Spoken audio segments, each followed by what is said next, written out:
वालेकुम वरहमतुल्लाहि वबरकातुहू। अऊज़ु बिल्लाहि मिनश्शैतानिर रजीम। बिस्मिल्लाहिर रहमानिर रहीम। अल्लाहुम्मा इग़फिर लना वरहमना वआफ़िना वहदिना वरज़ुक़ना वजबुरना वरफ़ाना। अल्लाहुम्मा सल्लि अला मुहम्मद व अला आलि मोहम्मद। सच्चे क़िस्सों के हवाले से आज हज़रत इब्राहीम अलैहिस्सलाम के काबा बनाने का क़िस्सा है। हज़रत इब्राहीम अलैहिस्सलाम के काबा बनाने का क़िस्सा। बिस्मिल्लाहिर्रहमानिर्रहीम। हज़रत इब्राहीम अलैहिस्सलाम ने जब कुर्बानी से फरागत की, हज़रत इस्माईल अलैहिस्सलाम को हाजरा रज़ी अल्लाह अन्हा के हवाले करके शुक्र अल्लाह का बजा लाए और हज़रत सारा रज़ी अल्लाह अन्हा के यहाँ तशरीफ़ ले गए।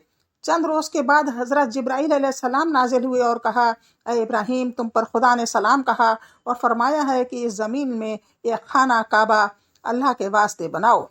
आपने अर्ज़ किया, कहाँ बनाऊं? हुक्म आया कि ऊँट पर सवार हो, एक अबर आएगा जो इसके साथ साथ जाएगा ऊँट के, वो जहाँ ठहरेगा और साया इसका जहाँ तक गिरे वहाँ तक निशान लगा लो और वहीं तक काबे को बनाओ। तब अल्लाह के फरमाने से वैसा ही हज़रत जिब्राईल अलैहिस्सलाम ने किया और एक रिवायत है कि जिब्राईल अलैहिस्सलाम ने आकर जहाँ तक बता दिया वहाँ तक काबा बना लिया।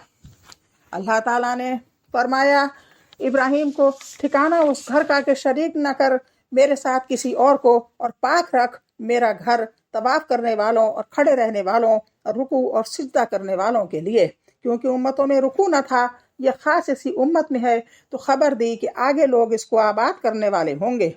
बस इब्राहीम अलैहिस्सलाम ने अर्ज की कि खुदाबंद कहाँ से पत्थर लाऊं? हुक्म आया 5 पहाड़ों से, यानी कोह लिबनान और हिरा और अबू कबस और सफ़ा और मरवा। इन 5 पहाड़ों से जिब्राईल अलैहिस्सलाम पत्थर ला देते और हज़रत इब्राहीम अलैहिस्सलाम काबे में लगा देते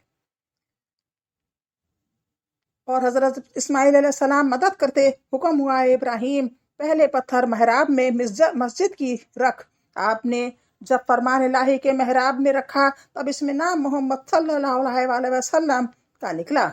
फिर दाहिने तरफ काबे के एक पत्थर रखा, इसमें नाम अबू बकर सिद्दीक़ रज़ी अल्लाह अन्हु का निकला। इसके बाद एक पत्थर इसके बाएं तरफ रखा, हज़रत उमर खत्ताब रज़ी अल्लाह अन्हु का नाम इसमें जाहिर हुआ।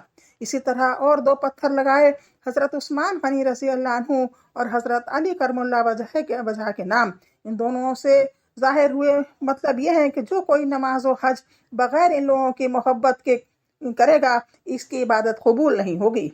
और बैतुल्लाह तैयार होने के बाद हज़रत ने यह दुआ मांगी, जिसका तर्जुमा है, और जब उठाने लगे इब्राहीम और इस्माईल बुनियादें इस घर की, तब बोले, ऐ रब, कबूल कर हमसे, तू ही है असल सुनने वाला और जानने वाला। और कहा जैसा कि हक़ ताला ने फरमाया है। और जब कहा इब्राहीम ने, ऐ रब, कर इस शहर को अमन व आराम का और रोज़ी दे इसके लोगों को मेवों से, जो कोई उनमें यकीन लाए अल्लाह पर और पिछले दिन पर, यानी क़यामत पर। तब अल्लाह ताला ने फरमाया, और जो कोई मुनकर होगा यानी काफिर होगा, उसको भी मैं फ़ायदा दूंगा थोड़े दिनों, फिर इसको कैद कर बुलाऊंगा दोज़ख के अजाब में कि वो बुरी जगह जाने की है। बस इब्राहीम अलैहिस्सलाम अल्लाह का शुक्र बजा लाए कि अपने हाथ से बैतुल्लाह बनाया। इसके बाद जिब्राईल अलैहिस्सलाम ने आकर फरमाया, ए इब्राहीम, खुदा ताला ने तुमको सलाम कहा और फरमाया है कि तुमने बड़ी मेहनत से ये घर बनाया है। हमारे पास इसकी कदर एक वीराने को आबाद करने से ज़्यादा कुछ नहीं है। हज़रत ने फरमाया, इलाही, वो क्या है? हुक्म हुआ कि इससे ज़्यादा कदर भूखे प्यासे को खिलाना पिलाना और नंगे को पहनाना अल्लाह के नज़दीक ऐसा मर्तबा रखता है जैसा कि ये घर बनाया तूने। और हर 1000 रकत नमाज हर रुकन में इसके तूने अदा की। फिर इरशाद हुआ, इब्राहीम, इसकी तरफ लोगों को बुला और पुकार दे लोगों में हज के वास्ते कि आए तरफ तेरे प्यादा और सवार दुबले दुबले ऊँटों पर चले आए दूर दराज से। हज़रत इब्राहीम अलैहिस्सलाम ने अर्ज की, इलाही, कहाँ तक मेरी आवाज़ पहुँचेगी और कौन सुनेगा? हुक्म हुआ कि तू पुकार दे, मैं तेरी आवाज़ को तमाम मखलूक़ात के कानों में सुनवा दूंगा। हज़रत इब्राहीम अलैहिस्सलाम ने एक पहाड़ पर चढ़कर पुकारा कि लोगों, तुम पर अल्लाह ने हज फर्ज किया है, हज को आओ। जिनकी किस्मत में हज था, 1 बार 2 बार या ज़्यादा बार अपने शौक़ से लब्बैक कहा हजरत ने, किसी को ना देखा और चारों तरफ से आवाज आई, लब्बैक अल्लाहुम्मा लब्बैक लब्बैक ला शरीक लक लब्बैक इन्नल हम्दा व निअमत लक वल मुल्क ला शरीक लक या सईदी व मौलाई। जब हजरत इब्राहीम अलैहिस्सलाम ने मक्के के मैदान में चारों तरफ नजर की कि ना पानी है, ना घास, ना खेती, कुछ नहीं था, तब अल्लाह से दुआ की, यार अब मैंने बसाई है एक औलाद अपने मैदान में जहाँ खेती नहीं, तेरे अदब वाले घर के पास। ऐ रब हमारे ताकि कायम रखे नमाज को लोग और तेरी तरफ झुकें और रोज़ी दे उनको मेवों से, शायद वो शुक्र अदा करें। हज़रत इब्राहीम का घर शाम में था। इसके बाद हज़रत इब्राहीम अलैहिस्सलाम का घर शाम में था।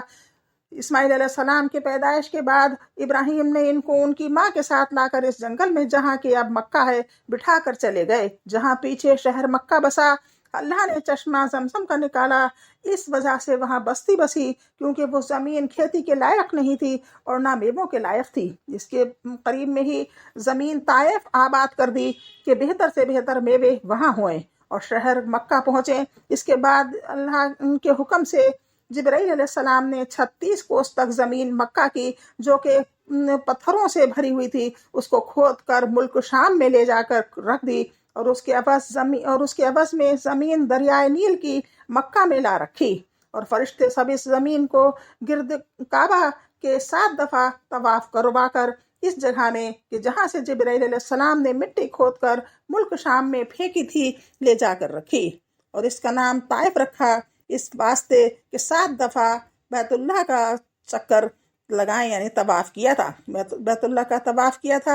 अब हर तरह के मेवाजात ताइफ में पैदा होते हैं। इसके बाद इब्राहीम अलैहिस्सलाम शाम में जा रहे, क्योंकि खुदा ताला ने फरमाया था कि खाना काबा ख़राब ना होगा, आबाद रहेगा। हज़रत ने मेहमान सरा बनाई और अल्लाह से दुआ की कि बग़ैर मेहमान के मैं ना खाऊंगा। इबादत करने लगे और मुसाफिरों की तो आमदारी यानी खाना खिलाने में लगे रहे। एक दिन इज़राइल आदमी की सूरत बनकर आपके पास आए। हज़रत ने पूछा, तुम कौन हो, कहाँ से आए हो? उन्होंने कहा, मैं इज़राइल हूँ। हज़रत ने कहा कि तुम मेरी मुलाकात को आए हो या जान कब्ज़ करने को? उन्होंने कहा, मैं तेरी मुलाकात को आया हूँ और तुझे खुशखबरी देता हूँ कि खुदा ताला ने अपने एक बंदे को दोस्त कहा है। खुदा ताला ने अपने एक बंदे को दोस्त कहा। हज़रत ने फरमाया कि वो कौन है और इसकी अलामत क्या है? हज़रत मुल्कुल मौत ने कहा कि इसकी अलामत यह है कि वो मुर्दा को जिंदा कर सकता है। हज़रत ने कहा, काश मैं वैसा ही होता या उसे देखता तो मैं इसके साथ दोस्ती करता। इसके बाद इज़राइल गायब हो गए। रिवायत है कि जब इब्राहीम इबादत किया करते, आवाज़ तिलावत की आवाज़ इनकी 1 कोस तक जाती, जो सुनता वो कहता, खलीलुल्लाह की आवाज़ है, अपने खुदा की इबादत कर रहा है। बस इतना ही एक पार्ट है, दूसरा पार्ट फिर बताऊंगी इंशाअल्लाह ताला। अल्लाह हाफिज़, अस्सलाम वालेकुम।